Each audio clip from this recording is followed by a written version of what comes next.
Since our first branch in the territorial building some 70 years ago, we're proud to have been able to grow along with the city of Honolulu. Hawaii State Federal Credit Union looks forward to the next 100 years of service to Hawaii State, city and county employees and their families. Subway Restaurants of Hawaii are proud to sponsor this special program. We've been an important part of Honolulu's economic development and a place dedicated to the health of its people. Taking care of our bodies means good, healthy food, and that's what Subway's all about. Subway, eat fresh.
Aloha, I'm Jade Moon.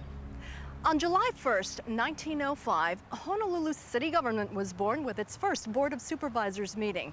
So, since July of last year, the city has been celebrating its 100th anniversary. What makes Honolulu one of the greatest cities in the world? Well, certain historical events have helped define who we are, but what really gives the city its distinct character are the people who have made and continue to make Honolulu their home. So tonight, we bring you the history of Honolulu through the eyes and experiences of its people. Honolulu, how do you do? Honolulu, glad to see you. I love your sunshine, honest I do. That's why you see me smiling at you. You're the flower of old Mother Earth. We've got to lift our hands to you. I love your mountains, trees, and your ocean breeze. Honolulu, I'm wild about you. By 1905, Hawaii has been an official U.S. territory for 5 years. Downtown Honolulu is being rebuilt after the devastating Chinatown fire of 1900. Waikiki is open for business with its first major hotel, the Moana. The Big Five rule the business community, and Hawaii's last reigning monarch resides powerless at Washington Place. For all intents and purposes, the United States owns Hawaii, and its reason for doing so is clear. It just happens that we're in a very strategic area for the defense purposes of the United States. The United States was working to essentially get its hands on Pearl Harbor because it was the only large, really deep harbor and large harbor in this entire area of the Pacific that could accommodate large ships. The U.S. Army established a string of forts along the south coast of Oahu, and the purpose of that was to defend against a potential unnamed enemy attack, which at that point was anticipated would take place through large ships and firing big guns. In 1908, work begins on a dry dock and naval base at Pearl Harbor. But if the U.S. military is the engine that runs Hawaii, sugar is the fuel, as it now accounts for 95% of the economy. And as the sugar industry primarily began to take hold, particularly in the late 1800s, owners of the plantations realized that they needed more workers. It began with recruiting Chinese laborers, and they were given a contract of 3 to 5 years to come to Hawaii, and then at the end of that contract they would be returned to their homeland if they chose. They came for a better life. You know, I think $9 a month they made, and to them $9 a month was good money. They could send back to China, or they could go home after 3 years. What happened was they stayed in Hawaii, and they became the first merchants of Hawaii. the first people to own restaurants, laundries, barbershops. As some Chinese laborers leave the plantations, Japanese, Portuguese, Koreans, Filipinos, and a rainbow of races will come to fill the void, bringing their native traditions with them. Because they did bring a lot of food things with them. And in the beginning, you know, in plantations, they were segregated. They put the Asian people in one area, then they put the Portuguese with the Puerto Ricans and the Spaniards in one area. Everybody brought their own cacao, usually in a cacao tin. There was a container that had generally, for most of the field workers and the mill workers too, rice in the lower container, and then in the upper portion, fish, something like that. A little bit of bartering, a little bit of exchanging. The Portuguese give you bread, you give them tofu, that kind of a thing.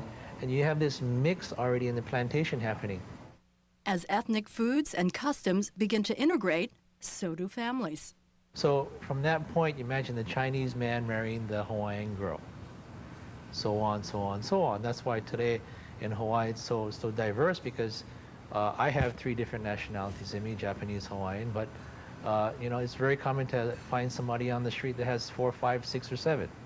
That's Hawaii. This leads to Hawaii's reputation as a melting pot. But for some, that term is not quite accurate. It was not a melting pot. A melting pot, you end up with a gray sludge.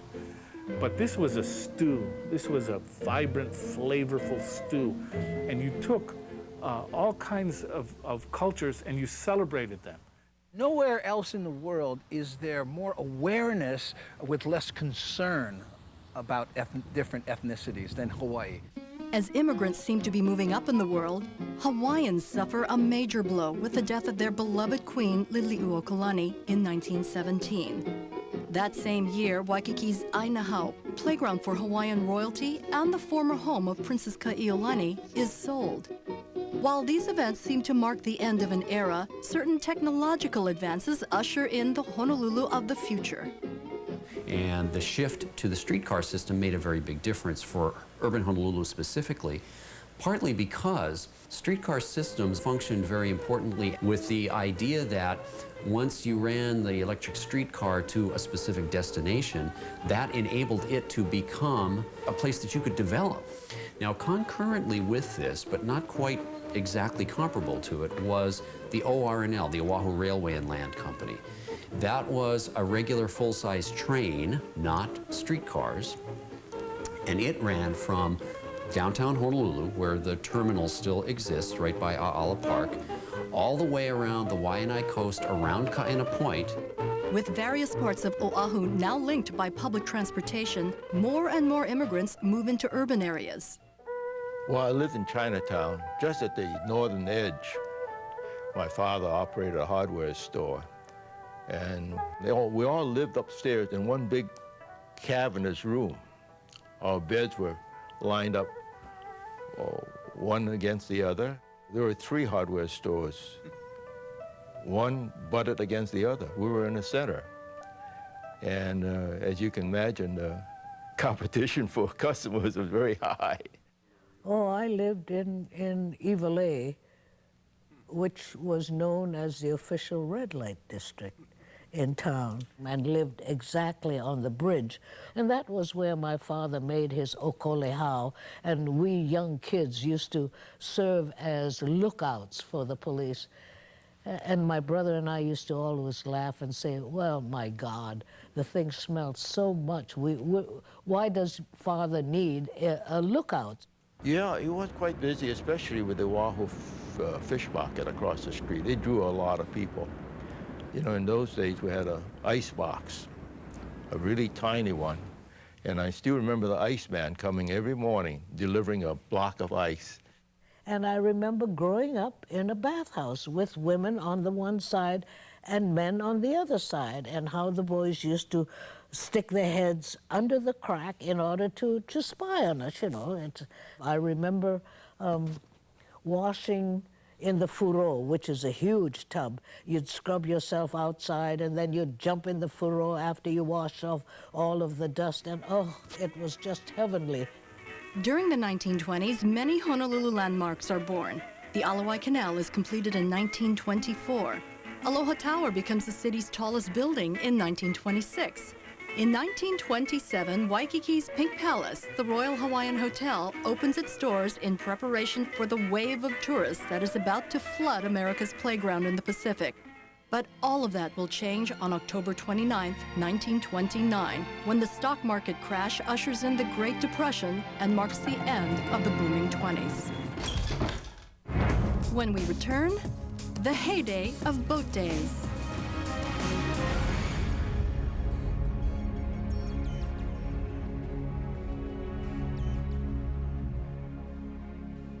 Since 1933, Occidental Underwriters has been there for the community.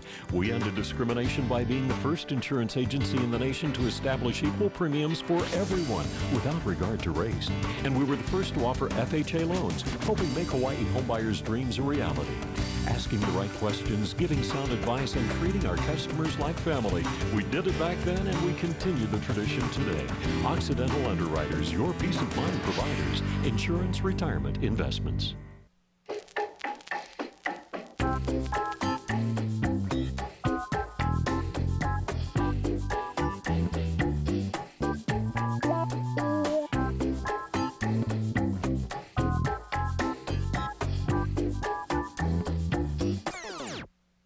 Make your Sunday one to remember with glorious views, relaxing settings, and delightful buffets. The Sunday brunch at the Surf Room and the Banyan Veranda. For reservations, call 921-4600. Since 1887, Kamehameha Schools has been helping to build a stronger Hawaii. A thriving community is one in which each of us can reach our full potential, to live and teach our values, and to give back through service. It's important for me to be involved in my child's education. The Kamehameha Scholars Community Program is preparing Makana for success in life. I love going to school. Someday I want to be a scientist. Hawaii, our heritage, our community, our commitment. Mom needed help around the house. She couldn't drive, she couldn't remember when to take her medicine, and we couldn't be with her all the time. So we were glad there was an alternative. Healthcare Alternatives helped out when we couldn't be there. Mom's gonna need 24-hour nursing care soon. With Healthcare Alternatives, she'll get the care she'll need from people we trust. And it's great that she'll be able to live at home. When there's no place like home, it's great to have alternatives. Healthcare Alternatives, your home care provider of choice. 1930s Honolulu offers a sometimes bizarre mix of Americana and Hawaiiana. On the good ship, lollipop, it's... Such as Shirley Temple singing for 16,000 adoring fans at Iolani Palace. On the sunny beach of Peppermint Bay. Due in part to the celebrity status of Olympic swimming champion Duka Hanamoku, Honolulu and Waikiki are now world-famous tourist destinations. But in the midst of the Depression, most Americans can only visit Hawaii in their dreams. Like their mainland counterparts, working-class families in Honolulu have to make do with less, often relying on the generosity of neighborhood store owners to get by. I used to go down with my gallon, go buy kerosene. I said, oh, Mr. Chan, I need kerosene. He said, oh, you go back there, go fill them up. So I fill up the kerosene, I come back. I said, oh, I need 1 can corned beef and I need 2 cans sardines. He said, you go get it. So and they put them on the book. Everybody had a book. And when you folks gonna pay your bill? I said, oh, my father said, promise, this payday, we're gonna pay.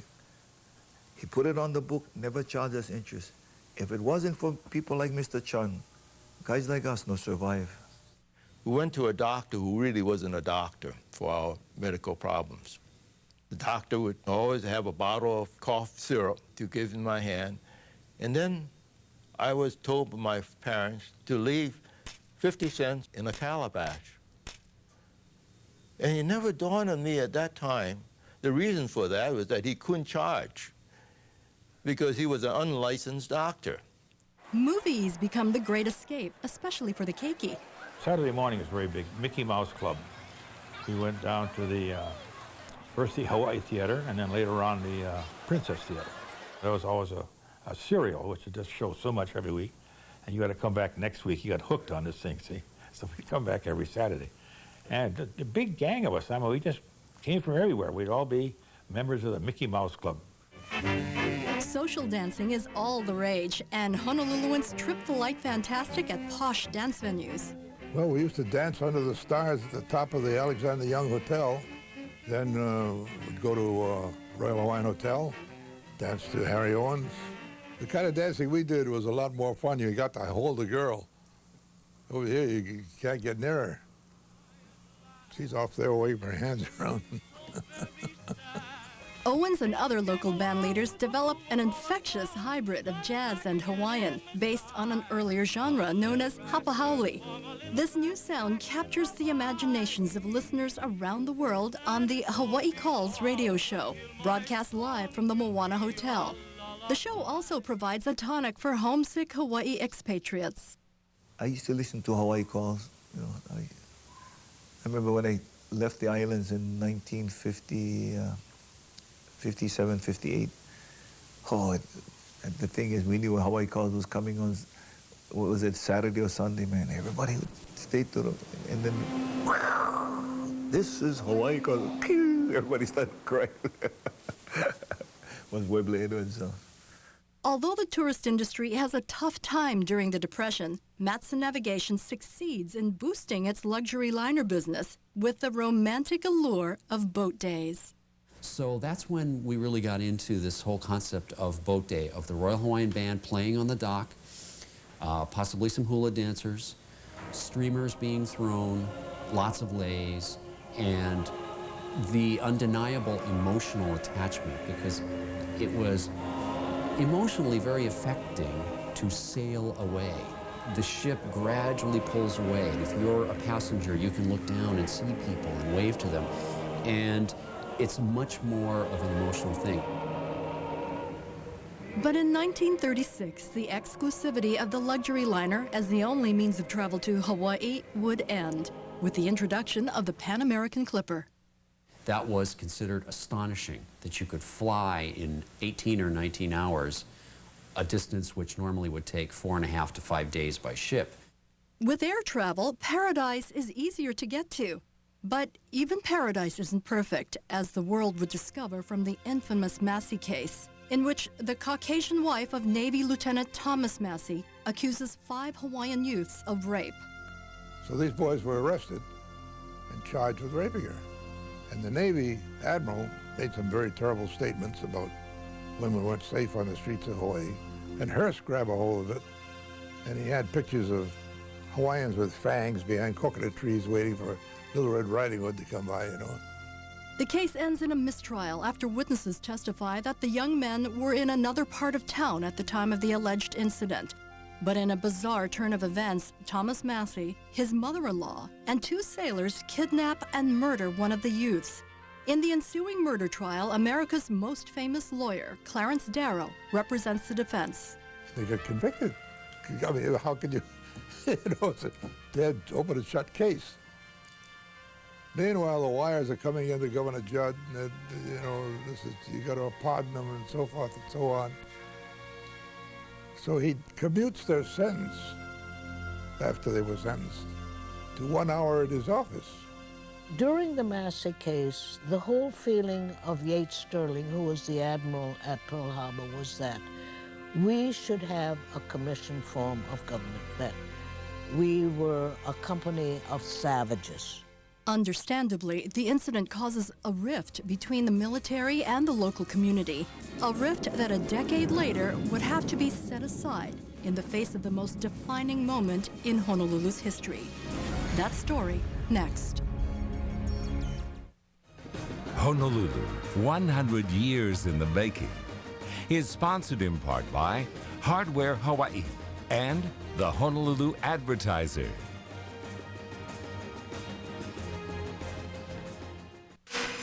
From mainland mills to Hawaii's homes, Hardware Hawaii delivers the building solutions you need. Whether it's a weekend project or a housing project, Hardware Hawaii provides the quality you demand at prices that fit your budget. With 3 locations to serve you, each designed to get you in, get what you need, and get you back to work. Hardware Hawaii Ace, just come on in. Hardware Hawaii. We started in 1856, provide a voice and tell the stories of Hawaii. The Honolulu Advertiser has captured the moments, bringing to life the people, places, and events that have touched our lives, honoring our heritage and bringing the community together, serving the people of Hawaii. The Honolulu Advertiser, Hawaii's newspaper for 150 years. For years, I ate fried food and burgers that looked like this. And I looked like this. Then I found Subway restaurants. And I realized I could enjoy lots of great tasting food without lots of fat. Like the new fresh toasted Tuscan chicken sandwich. All white meat chicken, grilled veggies, melted cheese, and Tuscan vinaigrette. All fresh out of the oven and all with 8 grams of fat. 8 grams. And with the help of the Tuscan chicken sandwich, I'm keeping it off. Subway, eat fresh. The waterfront. It's where Honolulu started, where goods and products have arrived and departed. And for longer than Honolulu has been a city, one company has made sure that Honolulu's waterfront operates efficiently, reliably, professionally. McCabe, Hamilton, and Rennie, the stevedores, looking forward to the next 100 years, right here in Honolulu.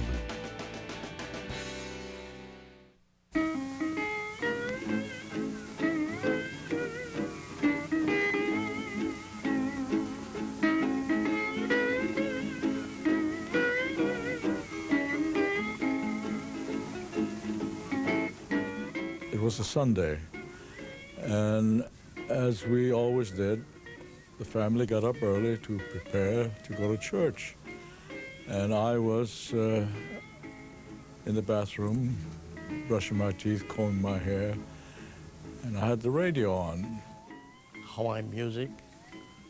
All of a sudden, I was brushing my teeth, and lots of my classmates were with me. And all of a sudden, music stopped. So, what happened? Everybody said that. Then, quiet, everything, spooky, The radio came on, and I can still hear the man said, "This is the real McCoy." Pearl Harbor has been bombed. The famous announcer, Webley Edwards, he was screaming into the microphone, "Get off the streets, take cover, we're under attack. This is no maneuver, this is the real McCoy." And that's when this, this shocking revelation came that here we're being attacked, we're at war. So I called my father. I said, "Something's wrong with this."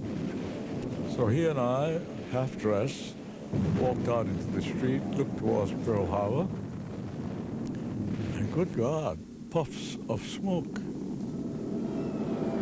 You've seen smokes before because the white ones would be non-explosive. The black ones got explosive. These were black puffs going up. And all of a sudden, 3 pearl gray aircraft with red dots flew right over. They had come back from a run. And I looked up and I said, uh-oh, that's the end. My father was a policeman. On December 7th, 1941, he was directing traffic at Fort Street for the cathedral. The planes came over. He took out his .38 Smith & Wesson and shot up at the planes. We could see the planes fly right over the house, and it was scary. It was really scary, being 10 years old and not knowing what it was going to be like and whatnot. Then I remember that night, the reports were that they were landing in the islands and they were parachuting troops in. The day of infamy that had thrust the United States into World War II also thrust many Honolulu civilians into the war effort, including the University of Hawaii's ROTC cadets. And we're all faced up at St. Louis Heights, all deployed in the defense line and waiting for the enemy to come down off the hills. We were scared. This was the real thing, and it was them or us type of thing. In the middle of the afternoon, they called us off. Turned out to be one of those frantic rumors that was spreading all over the city that day. I called up the aid station. Believe it or not, we were training and establishing aid stations a year before December 7th. I was an instructor in Red Cross First Aid. I spent the whole week there because our aid station was the only one struck in the war. What had happened with the anti-aircraft battery in the rush and hysteria of this sudden attack failed to time their shells. So instead of exploding up at a certain height, it came down and all landed in the McCully area. The shell didn't go off up in the air like it should have. So when it hit the ground, it blew up right in this woman's house and killed her. I was at Punahou School, and the Corps of Army Engineers took over. So we never were able to return to school. The first time the first few weeks, we had to go to school in somebody's home. My mother didn't see my father for 10 days because they activated all the policemen. And my father's job was to be in charge of guarding the emergency room at Queens Hospital. They brought the bodies in from Pearl Harbor, and if the person was alive, they'd try to work on them. If they're dead, they just threw them in a room. And people were piled up in the room, and my dad walked by, and he thought he heard a sound from the room. And they're all dead bodies. And he walked away. About an hour later, he walked by. Make a long story short, and the third time, he started tearing down through the bodies. There was somebody still alive in the bottom of the stack. Then, of course, they imposed martial law, which was illegal, but they did it anyway. And we had to darken all our windows, and we had to blacken out the headlights on the cars so the little spot. With martial law came barbed wire, armed guards around radio stations, schools converted to military hospitals, and the camouflaging of prominent buildings. But the most severe change for the citizens of Honolulu was the loss of their freedom. It really changed the way local people looked at what was happening to them because they didn't have any power at all. I can remember my parents telling me that the military could stop you at any time and take you into custody, and that was it. They didn't have to charge you. Harry Arata learns this firsthand as a high school student at the Mid-Pacific Institute in Manoa. Then, 1943, I still remember that the March, end of March, they came, the two FBI came to pick me up to the school. That class was democracy. They don't give me a chance to pick up my things, belonging, to get the toothbrush and all that, underwear and all that. You just come to that, I think that's a Dillingham building. There are 2 Japanese internment camps on Oahu, one on Sand Island and one near Ewa Beach called Honouliuli, where Harry Urata is eventually sent. That's just like army camp. That's a shack, And one shack, I think, 8 people in one shack. Yeah, about 200 people were there when I was interned. America's tragic mistake of interning Japanese American citizens is finally recognized with an official apology from President Reagan and reparations payments to surviving internees. I think to myself that time, wow, boy, we're interned and all that. President gonna write the apology letter.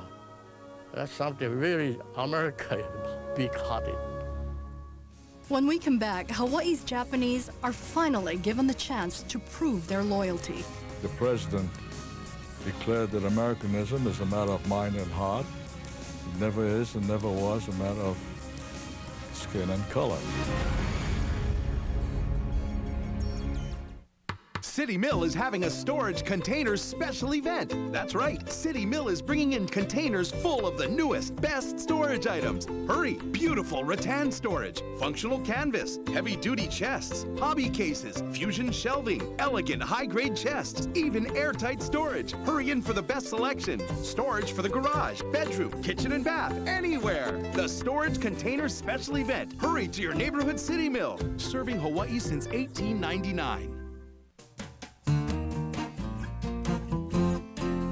There's a smile in the city, and you wear it on your face every day.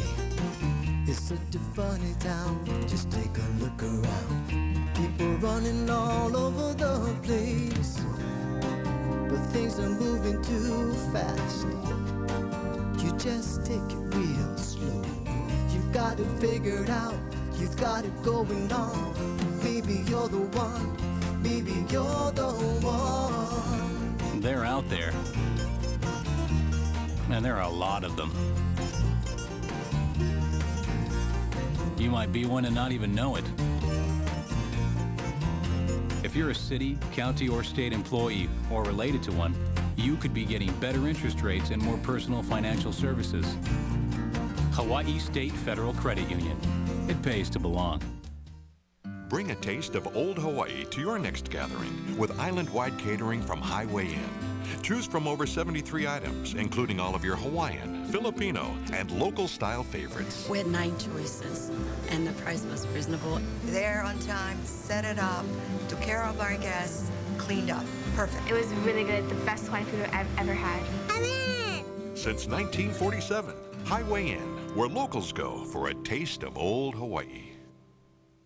Coming up next, behind the scenes of Honolulu 100 years in the making, you'll see what didn't make the final cut. Plus our new tool for tracking severe weather in your neighborhood. And how we'll have the inside track on your Warrior football season. Join us at 9:30 and see what's happening inside KGMB 9.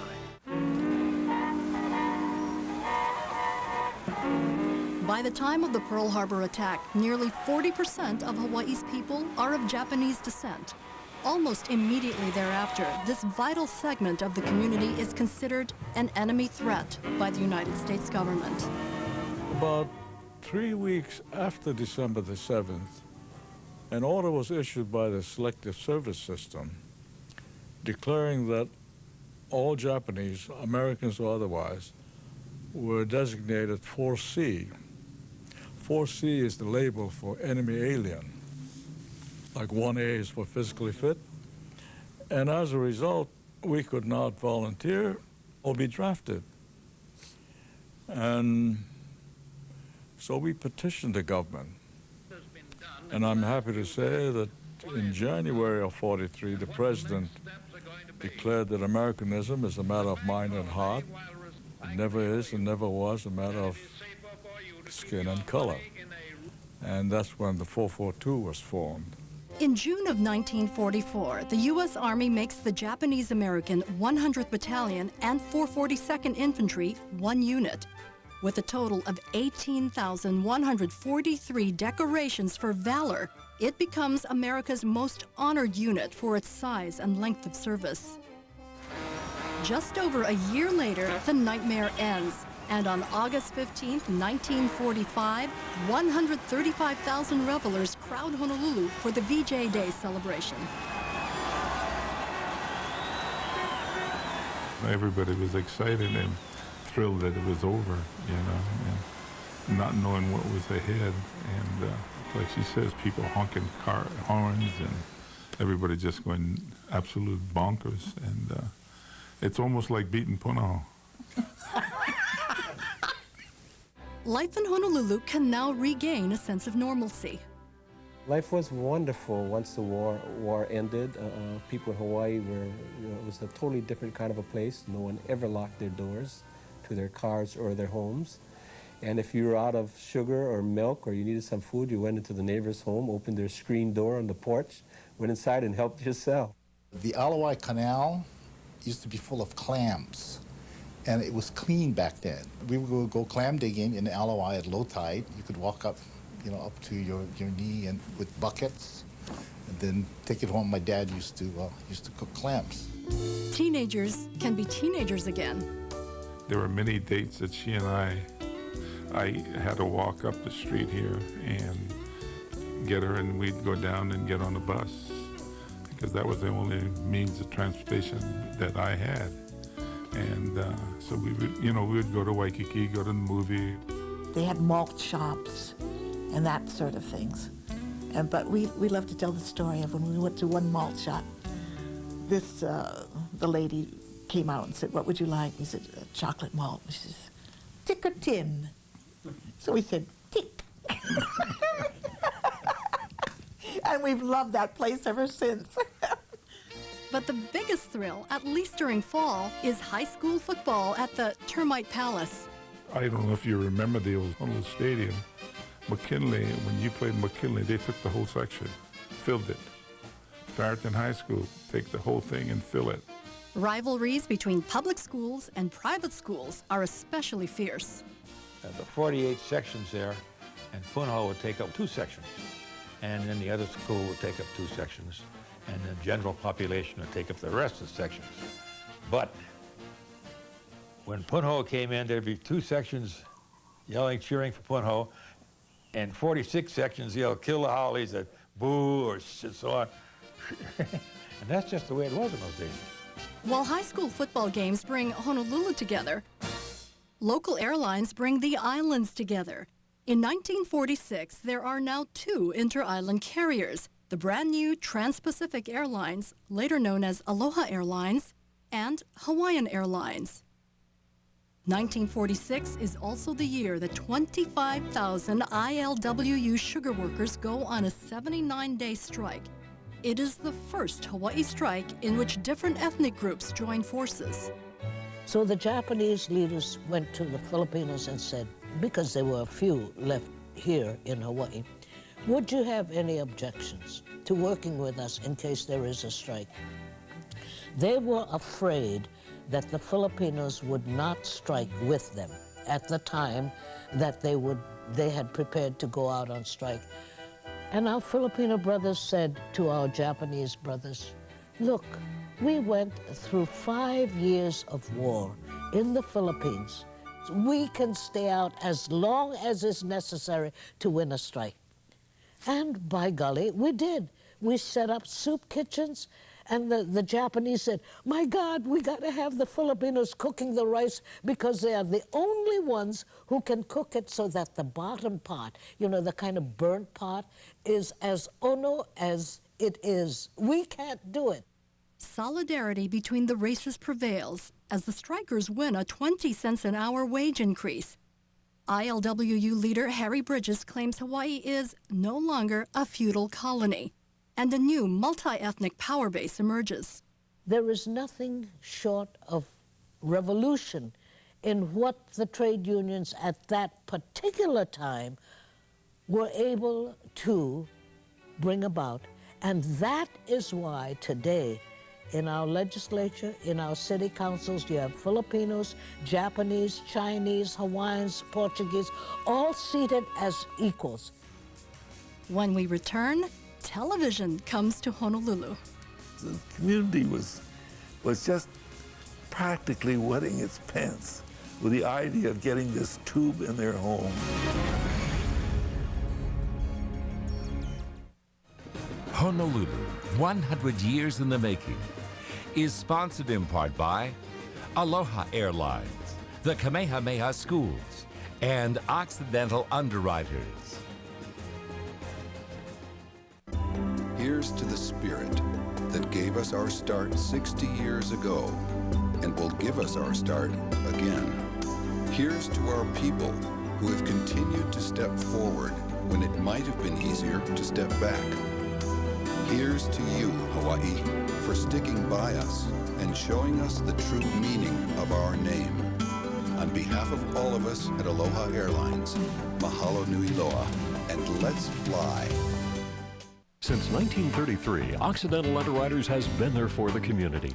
We ended discrimination by being the first insurance agency in the nation to establish equal premiums for everyone without regard to race.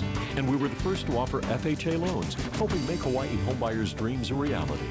asking the right questions, giving sound advice, and treating our customers like family. We did it back then, and we continue the tradition today. Occidental Underwriters, your peace of mind providers. Insurance, retirement, investments. It's Sunday with the Ohana, telling stories through hula, watching the keiki grow up.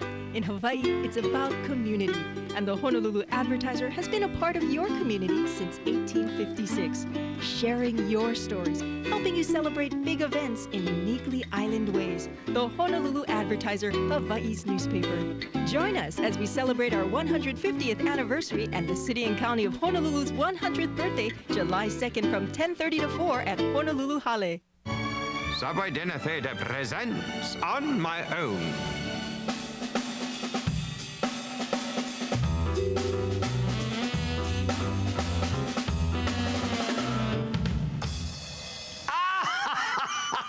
Edgy. And for dinner, Subway restaurants. And the new Tuscan chicken, hot and fresh from the oven. Tender chicken, melted cheese, grilled vegetables on freshly baked bread. Subway, eat fresh! The 1950s are transitional years for Honolulu. While events like the Aloha Week Parade remind us of our unique island culture, in many ways we begin to look and feel like a typical American city. The 50s are also a time when future business and community leaders attend Honolulu's School of Hard Knocks. I lived in a Quonset hut as a young man growing up, the old military Quonset huts in the back of Kulio Valley. We had 3 rooms. My mom and dad had a room, the 4 boys had one room, and the 3 girls had the other room. And these were kanek. People don't know what kanek is today, but it's drywall made out of sugar cane. And when we'd have fights, my brothers and I, we'd punch holes right through the kanek because it was very soft material. Another big thing was selling programs at the old Civic Auditorium. The Civic Auditorium was where all the action was, all the big shows that came to town. And the 2 big program sellers were roller derby, especially when the Wayne roller derby teams came, and wrestling. Yeah, wrestling was huge, huge. And then we'd get free admission, and then of course we made a few cents, selling those programs. And I worked Aina Haina Service Station, Aina Haina Foodland, and Aina Haina Chop Suey, all at the same time. I mean, I'd work every night at the service station. In the weekends as a bag boy, and then every Sunday night I washed all the dishes at Aina Haina Chop Suey. And I remember to this day Mama Lau, a very tough Chinese woman who was the owner of Aina Haina and the Foodland chain. And then her son-in-law who came in to run it was the great Sully Sullivan. Foodland becomes Honolulu's first locally owned supermarket chain and revolutionizes the way families shop for food. But another revolution is in the air, or rather, on the air. We all knew that television was coming to KGMB. I think we knew that months before it actually happened. The community was just practically wetting its pants with the idea of getting this tube in their home. On December 1st, 1952, KGMB broadcasts Hawaii's first live television show, hosted by radio personality Carl Hebenstreit, also known as Kinipopo. Welcome to the first official broadcast of KGMB TV.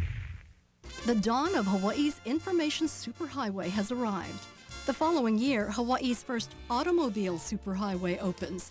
3 EVA-bound lanes stretching for 1 mile between Old Waialae Road and Alexander Street. Everything became dependent upon cars. Development became dependent upon cars. Suburbs were developed in areas where they never had been before, and people were able to do this because they could drive to and from their homes and their jobs. As Honolulu's resemblance to an American city increases, so does its desire to officially become one. On February 10, 1954, 116,000 people sign a mile-long statehood honor roll to persuade Congress to grant statehood. This attempt to be the 49th state fails, as will many in the next 5 years. But what doesn't fail is Hawaii's Democratic Party revolution. In '54, virtually everybody in every office was a Republican. And then came the election of '54. And all of a sudden, virtually every elective office in the state was Democrat. It was just a total turnaround, led by a bunch of young AJA guys, most of whom were in World War II in the 442nd or the 100th, who got the GI Bill, had an opportunity to go to college. The Democrats, thanks mostly to the work of a former police captain named John A. Burns, welcomed them with open arms. While the face of local politics is changing, so is the face of what was once a neighborhood for locals. I'm not sure how to characterize the Waikiki of the day, but it was still a community. There were a lot of single-family residential people that lived there, local people, a lot of mom and pop, and of course there were only like a couple, 3 hotels, you know. So it was like a real neighborhood. But on June 10, 1955, Dr. Roy Kelly opens his flagship, the 10-story, 350-room Reef Hotel. A few months later, shipping tycoon Henry Kaiser opens the Hawaiian Village Hotel, and the transformation of Waikiki from quaint neighborhood to concrete jungle is underway. A year later, on September 29, 1956, the Waikiki Shell opens in Kapiolani Park, beginning its long legacy of concerts by music legends. But in 1957, one legend would bypass the Shell for a much older venue, the old Termite Palace. Saw Elvis there. I was young. I was still like 7 or 6 or so, and it was like, you know, a little over my head. I remember going down to the harbor and meeting the Lurling with Elvis on it. And in fact, Elvis threw a hat, and I caught it. And then about 20 guys jumped on me and almost killed me for that hat. It was the first real rock and roll show in Hawaii. People never say anything like this. I'd never say anything like this, what Elvis did that day. The reaction was, well, there was the inevitable screaming throughout the performance.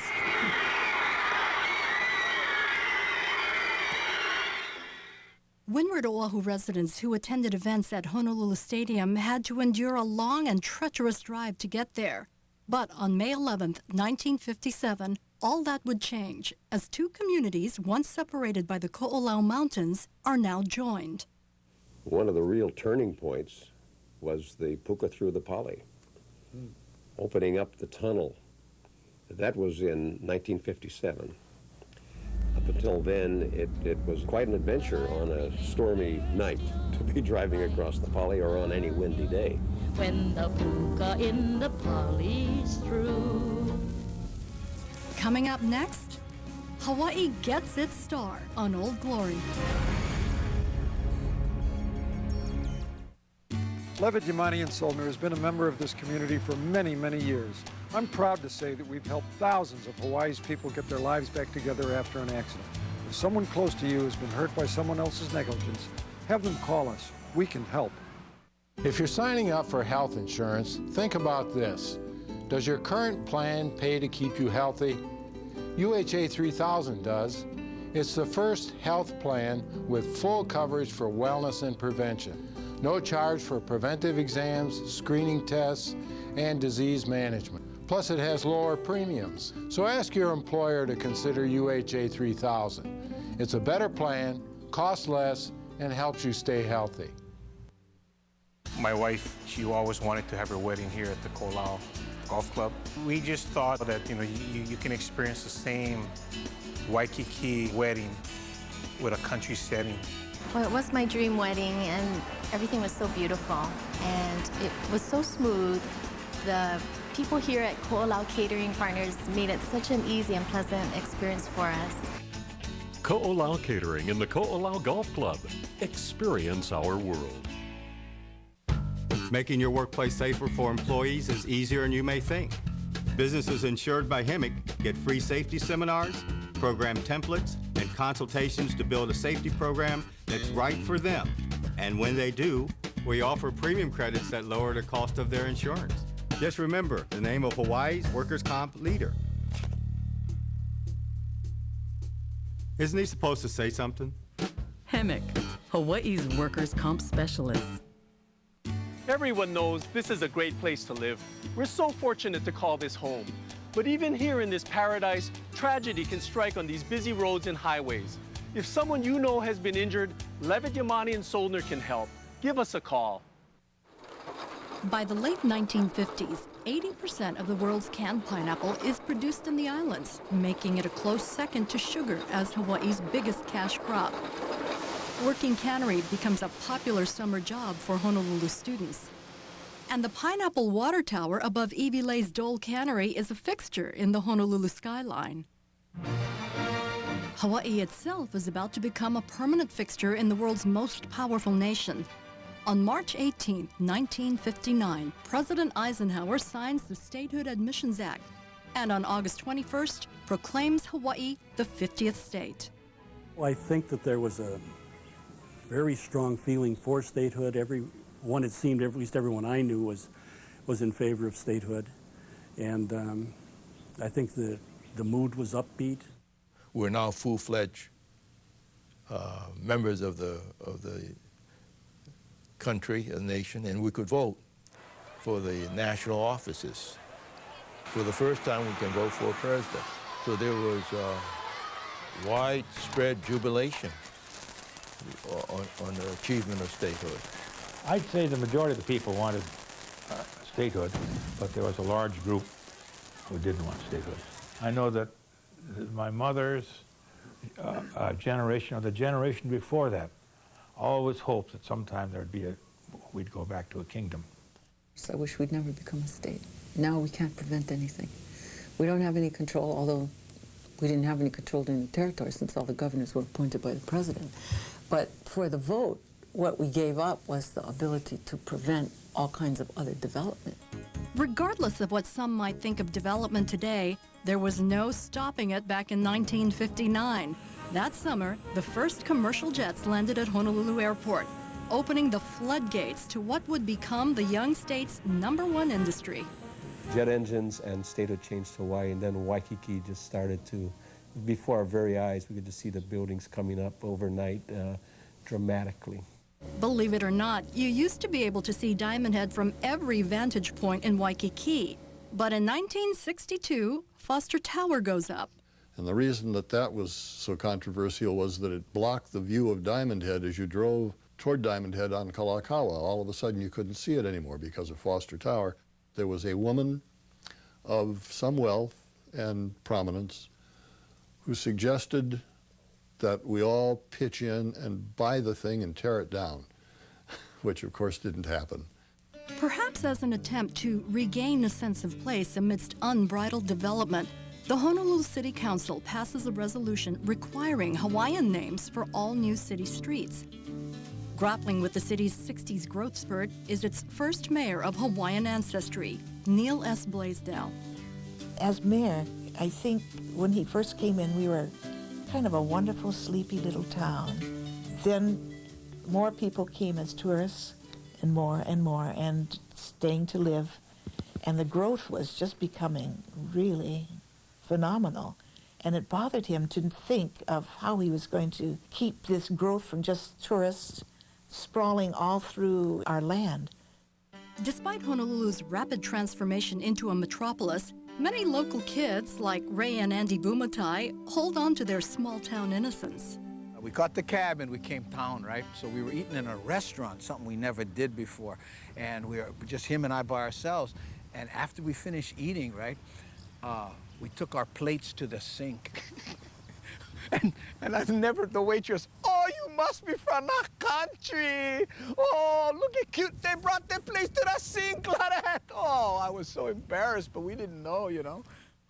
In the early 60s, a gang of freewheeling K-poi DJs, known as the Poi Boys, give Honolulu teenagers exactly what they want: rock and roll.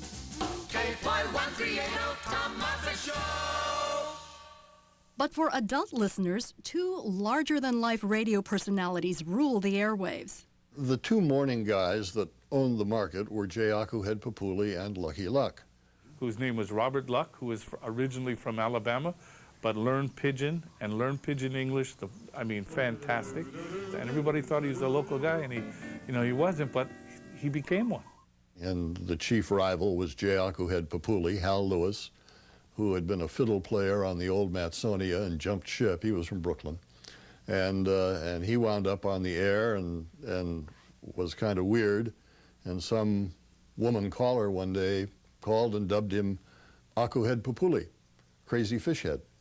And so he just put the J on the front and became, and he was a powerhouse. You see, nothing could be greater than to be a commentator right here in Hawaii. Now you folks call me Aku, and that's so you won't forget. J. Akuhead Pupuli. See, he's the craziest fish head yet. While their mainland counterparts choose astronauts and baseball stars as role models, Honolulu youngsters emulate professional wrestlers. I remember Curtis Ilkia saying, you know, Lord, I graduated cum laude from UC Berkeley, and I'd go to school, and I'd use that term, and I says, you know, one day I want to graduate cum laude. And people go, what's cum laude? Oh, with honors. I learned that from Curtis the Bull Ilkia. When high school football was the main attraction, Honolulu Stadium goers all cheered for different teams. Take me out to the ball game. But on April 20th, 1961, professional baseball arrives at the Termite Palace, and the Islanders become the one team everyone roots for. I've never seen fans so close to the action physically, so close to the players and the team. The bleachers right over the Islanders' dugout. And these were fans who, night after night, the same people were there. So when I was teaching school, I would take kids from Ewa Beach to the stadium for an Islander game. And they would then immediately go buy something, and I never see them again till the end of the game. They would go under the stands and poke people with the chopsticks. Then they were always in trouble, and I had to go, oh, officer, please, you know, they're from Ewa Beach. I mean, what can I say? Les Kiter covers the Islanders live, and he also brings the fine art of baseball game recreations to Honolulu radio. Snyder up with the ball. Mays around first, heading for second. You should see him run. Mays around second, heading for third. Here comes the relay to Reese. Reese fires to Campanella. Here comes Mays. Here comes the ball. He slides, and he beat the ball. He beat the ball inside the park. That's a recreation. The first half of the 1960s is an auspicious time for Honolulu. President Kennedy visits. Sparky Matsunaga and Patsy Mink are elected to Congress. And the first Hawaiian Open is played at Waialae. But the second half of the 60s gives rise to a radically new era, Honolulu's very own Woodstock generation. That and more coming up next. We started in 1856 to provide a voice and tell the stories of Hawaii. The Honolulu Advertiser has captured the moments, bringing to life the people, places, and events that have touched our lives, honoring our heritage and bringing the community together, serving the people of Hawaii. The Honolulu Advertiser, Hawaii's newspaper for 150 years.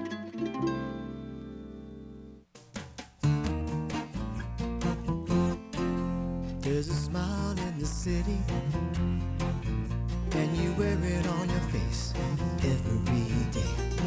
It's such a funny town, just take a look around. People running all over the place, but things are moving too fast.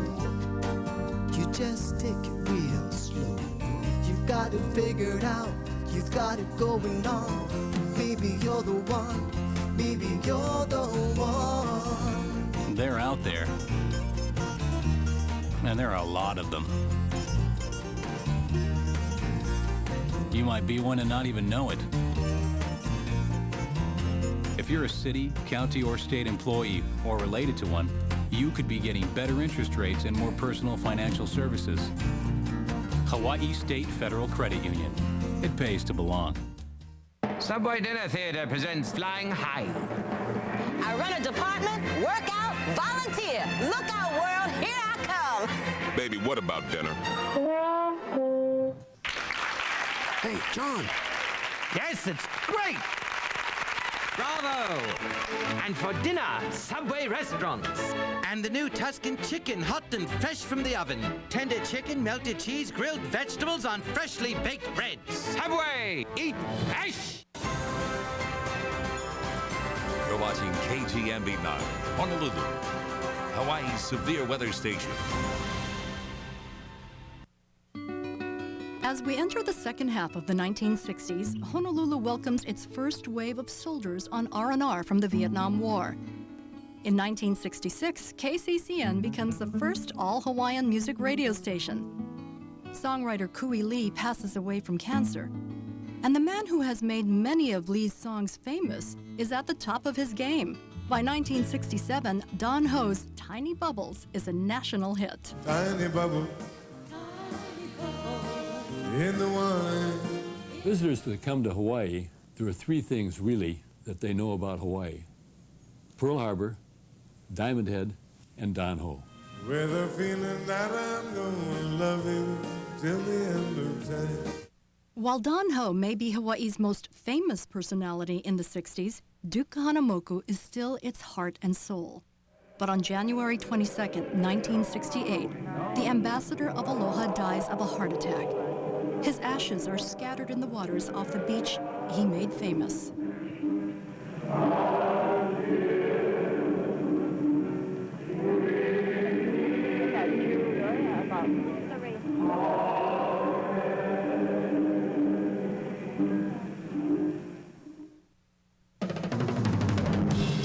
In September of '68, the first network TV series filmed entirely in Hawaii premieres on CBS. Hawaii Five-0 is a runaway hit and the most powerful marketing tool for the visitor industry ever. Well, the reason you watched Hawaii Five-0 was to see all the pals that you knew who get a little bit part, or our extras in the background as I started out. And then you I was in a jewelry heist. I was looking at some rare coins in a jewelry heist. Biggest deal of my life, being an extra. And then, of course, you'd watch and see as McGarrett headed west on Kalakaua and ended up in Eva Beach in 30 seconds. While the mainland U.S. thinks of Steve McGarrett as the man who keeps Honolulu in line, that job is actually held by Honolulu's second mayor since statehood, the often controversial Frank Fosse. He oversaw everything. Would spend his weekends, driving around town with his camera. He was a camera nut, and taking pictures of things that ought to be corrected. Then we would have slideshows in the cabinet meeting where Frank would say, "You get out there and fix that pothole," or whatever it was.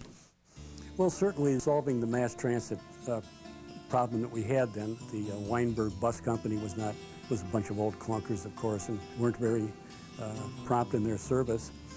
And Frank took over the bus company and turned it around to make it one of the best bus companies, municipal companies in the world, or in the nation anyway. I went to Dallas, bought some used buses, then I bought some new buses without the authority of the council, and they were brand new buses, the only ones available. I did what I had to do without council permission. The University of Hawaii follows the ranks of many U.S. colleges holding protest rallies against the war in Southeast Asia.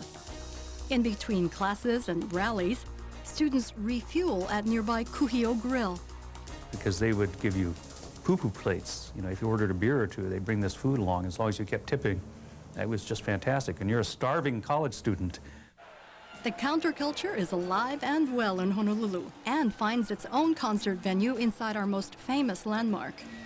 So Diamond Head Crater Festivals could be seen as Hawaii's Woodstock. It wasn't in the Honolulu International Center and it wasn't in the shell. We're going to do it in the crater, and it's going to be back to nature, and it's not going to be like all the other traditional things. We're going to break new ground and do it that way. The liberating energy of late 60s rock finds its counterpart in a wave of contemporary musicians who create a new Hawaiian sound while celebrating the old. Late 60s and early 70s were the beginning of what they call the renaissance of Hawaiian music. And the three people that really kicked that off were Peter Moon, Robert Cazimero, Roland Cazimero, okay? That combination of Sunday Manoa So that was like the first surge of something that was bubbling under that wanted to become of age. And consequently, when we were playing in Waikiki, I mean, you could go down the road from Queen Surf all the way to the Royal Hawaiian. There was Hawaiian music in every particular hotel. Territory Tavern had great music. On Sundays, the Sons of Hawaii were there. Cosmaros played there, Beamers played there, John and Randy played there, Booga Booga played there. Booga Booga pleaded for one Friday night. They begged us, and no one would do it.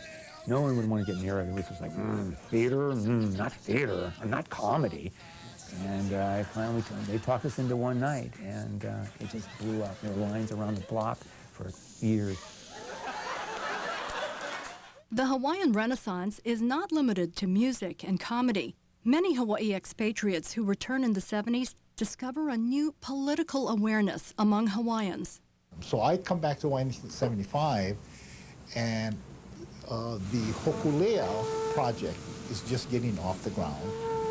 And the Protect Kaho'olawe Ohana, Kaho'olawe as an issue of Stop the Bombing, is starting to capture the front pages. Those two Hawaiian movements, I mean, I was totally swept up into that. It changed the whole political, social landscape in Hawaii. The Hawaiian activist movement of the 70s gains momentum as its causes extend to protecting the environment and the land rights of Native Hawaiians. If Hawaiians are going to be even moderately successful, they're going to have to figure out what they need to do to protect the land. You cannot give up that kuleana, that obligation, because that's our historical role. And you can see it everywhere, the revival of taro planting, of voyaging, of music, of the saving of this lake. Coming up next, Honolulu sports mecca moves from Mo'ili'ili to Halawa. But will the fans follow?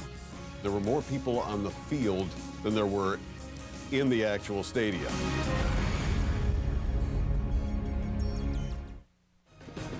Honolulu, 100 years in the making, is sponsored in part by Sheraton Hotels and Resorts, Waikiki, Healthcare Alternatives, and City Mill.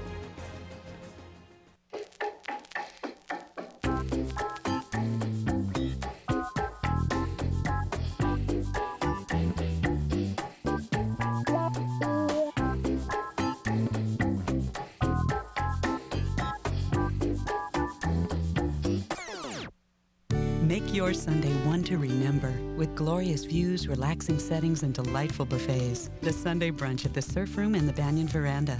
For reservations, call 921-4600. We don't want to have to put Dad in a home. We want him to live at home. Grandma can't be left alone all day, and I can't always be there. We were so glad when we found an alternative, healthcare alternatives. Now Dad gets the care he needs from people we trust. Yeah, it makes all the difference in the world to have our popo taken care of and living at home. When there's no place like home, it's great to have alternatives. Healthcare Alternatives, your home care provider of choice. City Mill is having a storage containers special event. That's right, City Mill is bringing in containers full of the newest, best storage items. Hurry, beautiful rattan storage, functional canvas, heavy-duty chests, hobby cases, fusion shelving, elegant high-grade chests, even airtight storage. Hurry in for the best selection. Storage for the garage, bedroom, kitchen and bath, anywhere. The Storage Containers Special Event. Hurry to your neighborhood City Mill, serving Hawaii since 1899. Since 1887, Kamehameha Schools has been helping to build a stronger Hawaii. A thriving community is one in which each of us can reach our full potential, to live and teach our values, and to give back through service. It's important for me to be involved in my child's education. The Kamehameha Scholars Community Program is preparing Makana for success in life. I love going to school. Someday I want to be a scientist. Hawaii, our heritage, our community, our commitment. In 1975, Hawaii loses one of its greatest leaders, former Governor John A. Burns, a man who helped bring statehood, the the Democratic Party revolution and multi-ethnic leadership to Hawaii. 3 years later, lifeguard and surfing legend Eddie Aikau, in his attempt to rescue the crew of an ill-fated Hokulea voyage, is lost at sea, never to be found. In the mid-70s, we also lose what many consider a part of Honolulu's soul, when the old stadium is shut down and the city's sports capital moves from The Termite Palace, with the smells and neighborhood feel of something intensely local, to Aloha Stadium, which had a rich patina, I think they called it, of rust. That was a good thing, they told us, and yet no real soul, which meant I sat there at many Hawaiian Islanders baseball game and noticed that there were more people playing the game on the field than there were watching it in the stands. But the fans do show up to bid the Islanders farewell in their final game. UH football soon replaces baseball as the main attraction at Aloha Stadium when an invigorated rainbow team boosts attendance and enthusiasm. And then by the time we got to, the late 70s, and Hawaii gets into the Western Athletic Conference and there's the building of the Aloha Stadium, you looked at first of all, the passion that Hawaii has for the game of football. Add to that the changing times, if you will, and the evolution of UH's program, and then into a full-blown conference that, even though it was far away, nonetheless was a quality conference with quality teams, and Hawaii could play competitively, and more kids started to stay home because of that. That's when it really started to take off. And then rivalries started, especially with BYU. When BYU would come in here, they came in with an arrogance, but it was an earned arrogance because they were the bulls of the conference. They set the standard. If rainbow football puts the fans in the stands, it is women's volleyball that puts UH on the map. On December 8, 1979, the Wahine, led by All-American Deetra Collins, garnered the university's first national collegiate championship in any sport. Honolulu's reputation as a sports town continues to grow with the introduction of high-profile events. The Pro Bowl was dying, and all of a sudden someone, and I wish I knew who, someone said, what about putting it in Honolulu? That instantly revived it because it took something that was happening every weekend elsewhere, and it focused it on Honolulu. The marathon is a very major event. Marathon, I think, has marketed itself very well because it's a people's marathon. It's not an elitist marathon. If you're going to take 7 hours, somebody will be waiting for you at the finish line with a T-shirt. While the Honolulu Marathon is dubbed the People's Marathon, Pidgin English becomes the people's language with the publishing of its first primer, Pidgin to the Max. Pidgin mania also spreads to local television with a string of wildly popular specials by local comedians. We saw the big explosion of interest in Pidgin. Again, not as something to be rejected as inferior English, but instead celebrated as a unique aspect of life in Hawaii that is different from everywhere else, and we're proud of it. KGMB television, with the holy trinity of comedy, Rap, Andy, and Frank DeLima. Honolulu ushers in the 80s by electing its first female mayor, Eileen Anderson. I knew that there would probably be some negative reaction toward the fact that I was a woman, but I also felt that a change would be attractive to many people, that maybe it was time for a woman. While City Hall opens its doors for the new mayor, a prestigious social club keeps its doors closed. She was denied an honorary membership in the Pacific Club because they didn't allow women to join. But when the state legislature threatens to deny liquor licenses to clubs that discriminate, the Pacific Club changes its policy and allows women to join. On November 4th, 1982, Hurricane Eva ravages Kauai and parts of Oahu, leaving 7,000 people homeless and causing $200 million in damage. In 1984, Mayor Anderson runs for re-election, only to be defeated by her irrepressible predecessor. Back in the saddle, Mayor Frank rides herd over Honolulu during the boom years of the late 1980s, an era of inflated real estate prices driven by Japanese investors. In the late 1980s, when Japanese investment and tourism spending was huge, it was $9 billion in 1 year.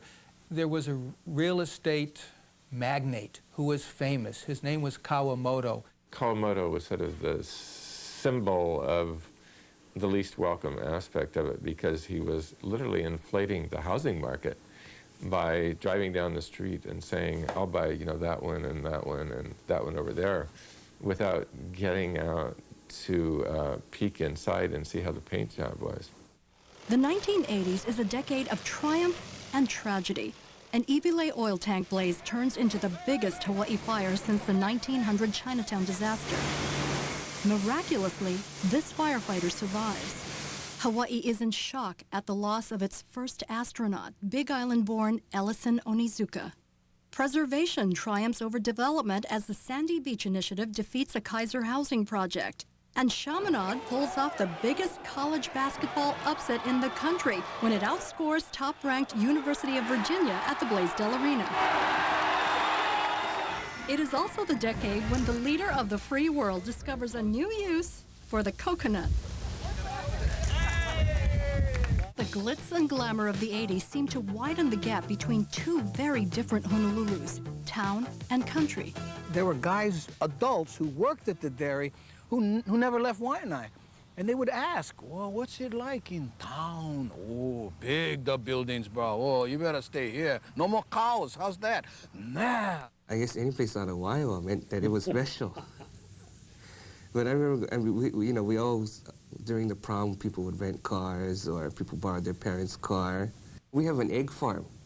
So you would go to the egg farm to go get your eggs. I mean, that's the kind of town it was. I don't know any other area where you would go to an egg farm to go get your eggs. What is 16 miles long and takes 37 years to complete? The answer and more when we return. Subway Dinner Theatre presents The Beast Within.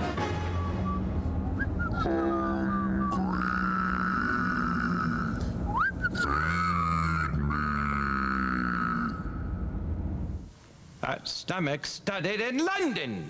And now for dinner, Subway restaurants. And the new Tuscan chicken, hot and fresh from the oven. Tender chicken, melted cheese, grilled vegetables on freshly baked bread. Subway, eat fresh. All right, honey. Here we go. Try again. Oh, you look so handsome. Taking the right picture can be difficult. Perfect. Stay right. But sharing it shouldn't be. Activate Hawaiian Telcom high-speed internet for only $29.99 a month and get a digital camera free. To connect, call 643-3222. Here's to the spirit that gave us our start 60 years ago and will give us our start again. Here's to our people who have continued to step forward when it might have been easier to step back. Here's to you, Hawaii, for sticking by us and showing us the true meaning of our name. On behalf of all of us at Aloha Airlines, mahalo nui loa, and let's fly. From mainland mills to Hawaii's homes, Hardware Hawaii delivers the building solutions you need. Whether it's a weekend project or a housing project, Hardware Hawaii provides the quality you demand at prices that fit your budget. With 3 locations to serve you, each designed to get you in, get what you need, and get you back to work. Hardware Hawaii, Ace, just come on in. Hardware Hawaii. Coming up next, behind the scenes of Honolulu 100 years in the making, you'll see what didn't make the final cut. Plus our new tool for tracking severe weather in your neighborhood. And how we'll have the inside track on your Warrior football season. Join us at 9:30 and see what's happening inside KGMB 9.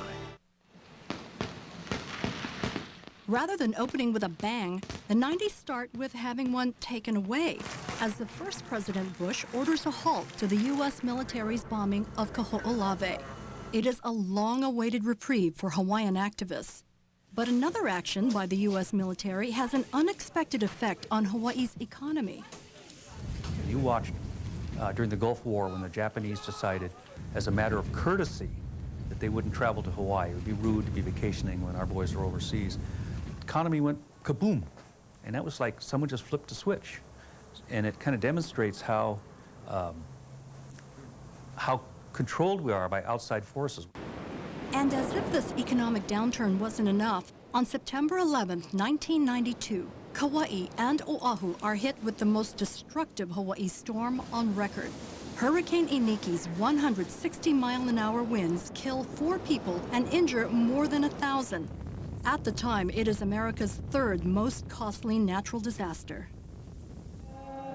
The wounds from Iniki are scarcely beginning to heal when a 100-year-old wound is reopened.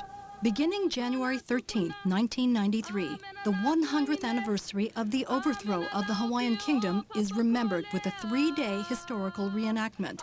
Iolani Palace is draped in black, and Governor Waihe'e orders American flags flying over state buildings to be replaced by Hawaiian flags. This commemoration, called Onipa'a, sparks a new awareness among younger Hawaiians and revitalizes the sovereignty movement. There's a new generation coming up, and they grew up with the language. The difference between that generation and mine is the difference between not having a sovereignty movement and having one.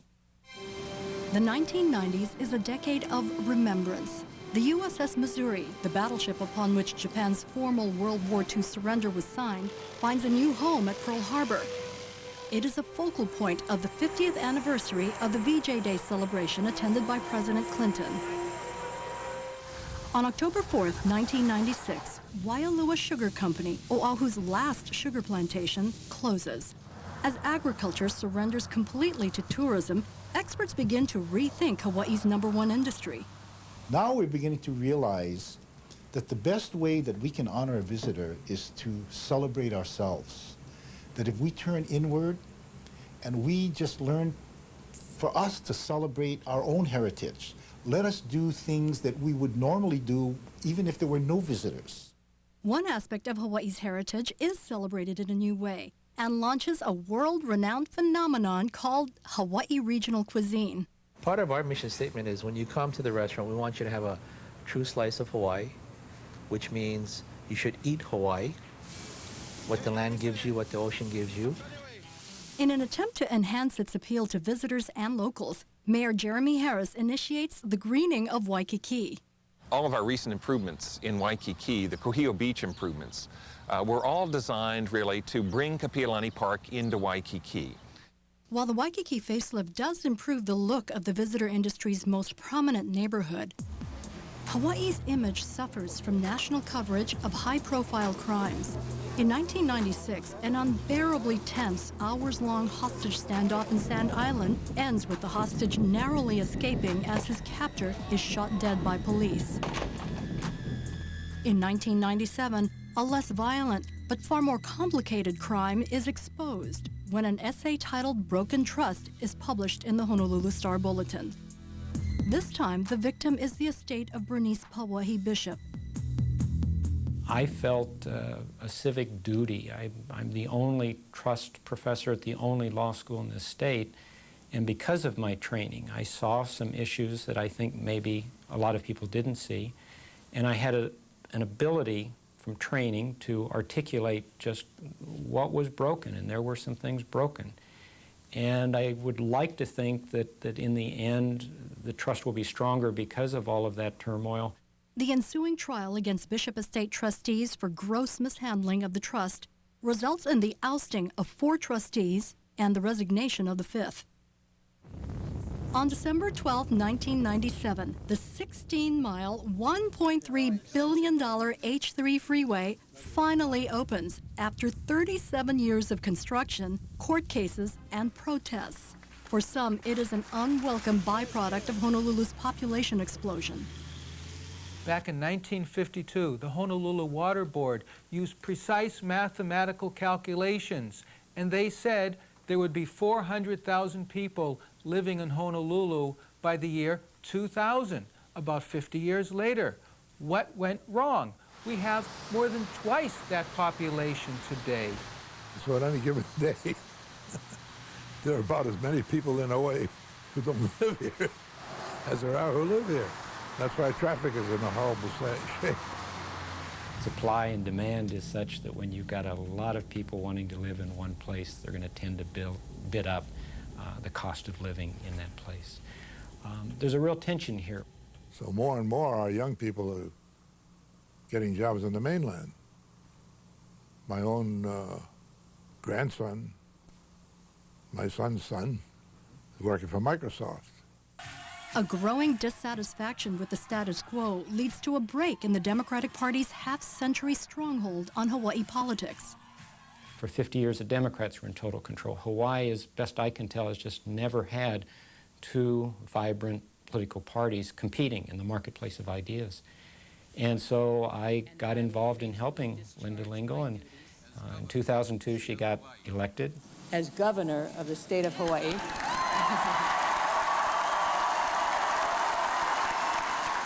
Although Honolulu has experienced many changes in the past 100 years, the talent, creativity, and perseverance of its people have remained constant throughout the decades. And its superstars seem to be getting younger and younger.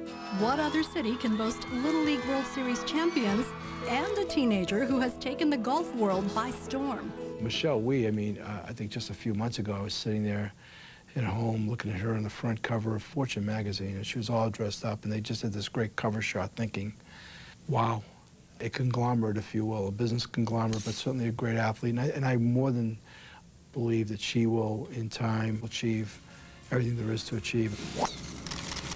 Still ahead, a look into Honolulu's crystal ball.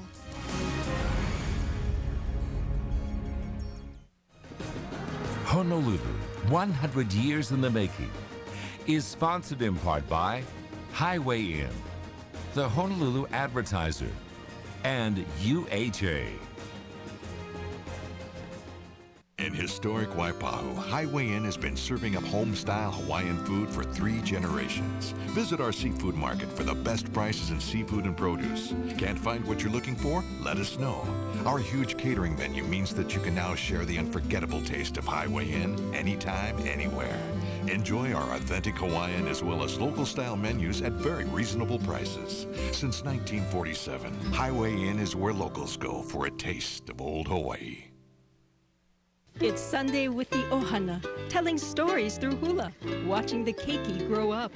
In Hawaii, it's about community, and the Honolulu Advertiser has been a part of your community since 1856, sharing your stories, helping you celebrate big events in uniquely island ways. The Honolulu Advertiser, Hawaii's newspaper. Join us as we celebrate our 150th anniversary and the City and County of Honolulu's 100th birthday, July 2nd from 10:30 to 4 at Honolulu Hale. If you're signing up for health insurance, think about this. Does your current plan pay to keep you healthy? UHA 3000 does. It's the first health plan with full coverage for wellness and prevention. No charge for preventive exams, screening tests, and disease management. Plus, it has lower premiums. So ask your employer to consider UHA 3000. It's a better plan, costs less, and helps you stay healthy. For over 160 years, St. Louis School has been bringing out the best in young men of Hawaii. From the playing field to the classroom. From the lab to the stage. From the campus to lifelong pursuits. St. Louis offers the highest ethical and moral disciplines, educating the whole person. St. Louis School. Call 739-4832 for more information.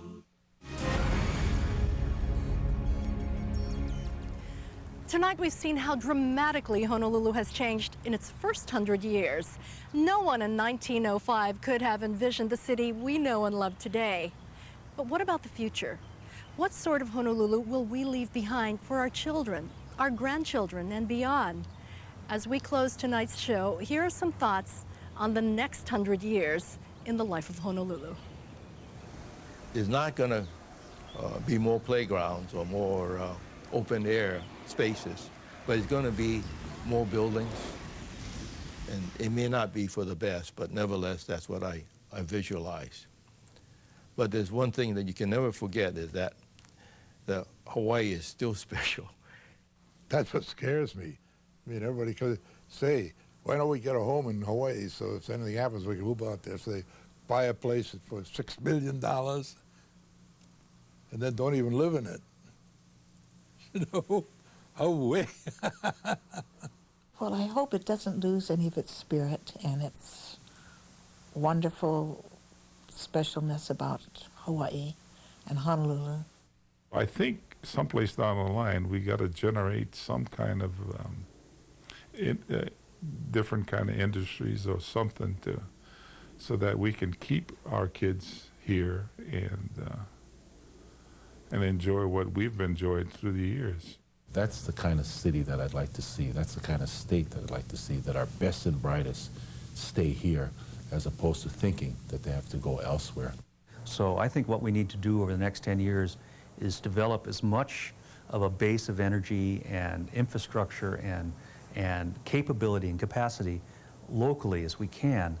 Hawaii is still the greatest place in the world, but we got to make it the greatest place. So it's up to each and every one of us that live in Hawaii.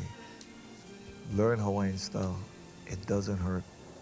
And you got to start with that 5-letter magic word, A-L-O-H-A, aloha. But Honolulu, no koi.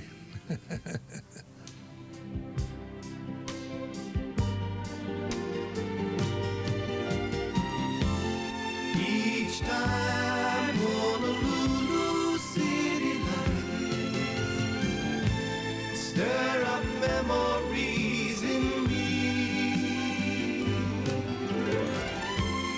Each time Honolulu city lights will bring me back again.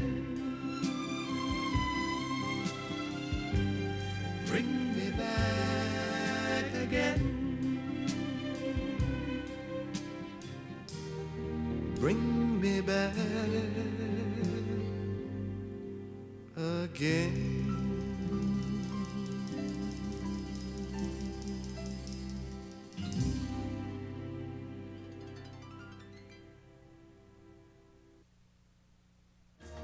Since our first branch in the territorial building some 70 years ago, we're proud to have been able to grow along with the city of Honolulu. Hawaii State Federal Credit Union looks forward to the next 100 years of service to Hawaii State, city and county employees and their families. Subway Restaurants of Hawaii are proud to sponsor this special program. We've been an important part of Honolulu's economic development and a place dedicated to the health of its people. Taking care of our bodies means good, healthy food, and that's what Subway's all about. Subway, eat fresh.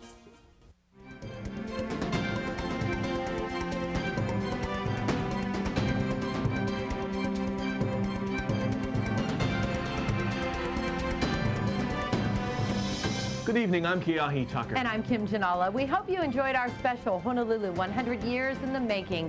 Our city's come a long way in the last century. Now we want to take you on a journey through our past, present, and future. Tonight in our half-hour special Inside KGMB 9, we spent some time